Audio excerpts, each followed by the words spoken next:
Hello, grade 9, welcome back. So I'm just going to speak quickly about our daily writing processes for this course. So in ELA 9, as well as having your own choices with regards to reading, you will also write in your writer's notebook every day. So a few things to touch on there. I'll speak about writer's notebook in a second and what that means. But when I say every day, I want to remind you that I'm talking about a traditional Monday to Friday, 1 hour a day in class, English class. So in that type of setting, my students would write for 5 or 6 minutes. That seems to be the magic number.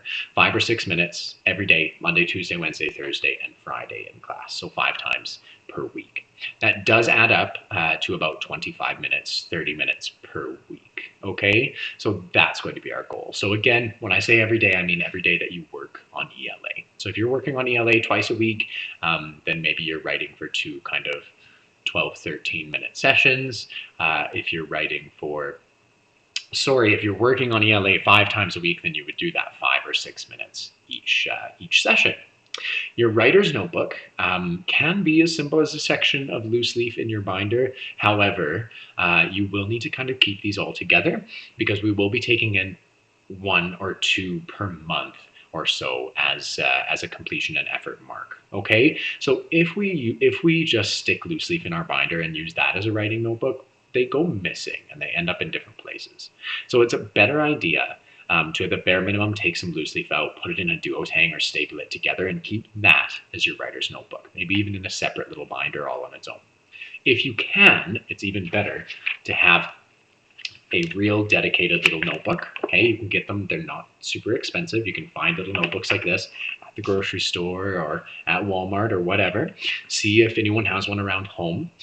It can be a fancy hard-covered writer's notebook all the way down to those Hilroy inexpensive notebooks with the Canada map on the front.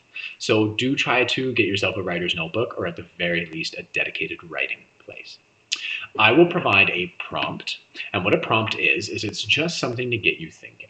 Okay, so when you click into the first unit, one of the first things you're going to be asked to do is to complete a free write or a quick write. I use those two terms interchangeably, and I'll talk in a minute about what I mean.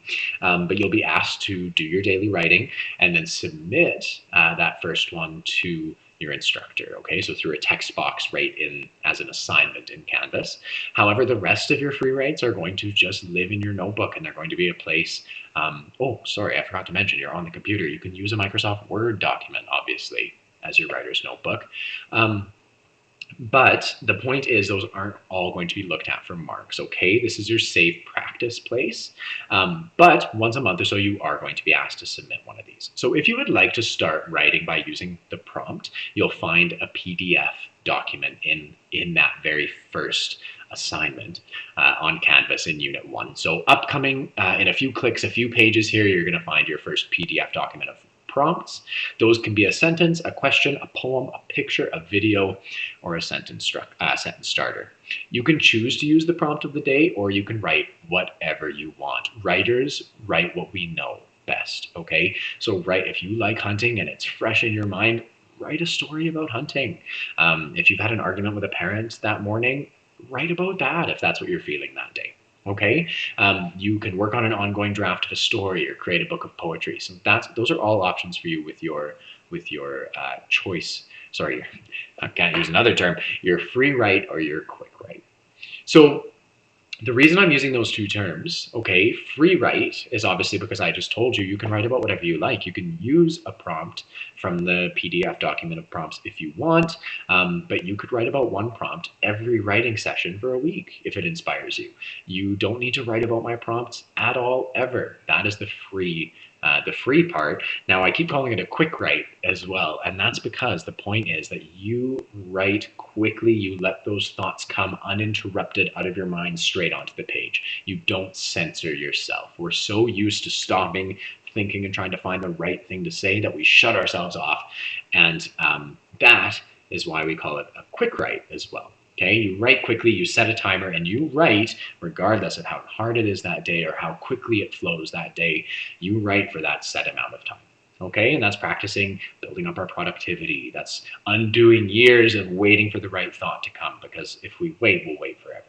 Okay, I've mentioned this already, but periodically or your instructor will ask you to choose one free write, which you'll revise and submit for marks. That'll be completion and effort only. This is your practice place. So we just want to make sure that you are practicing, and you'll be rewarded for that.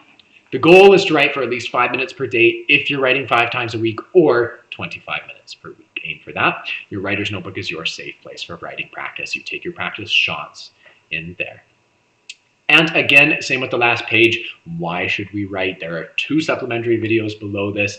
One of them is a great informational video, and the other one is actually someone sharing her piece of writing about why you should write, and it's fantastic. So please do watch both of those, and we're just starting to wrap up this this portion of introduction to the course. So the next page is going to be setting some goals for your daily reading and writing. Okay, take care and well done.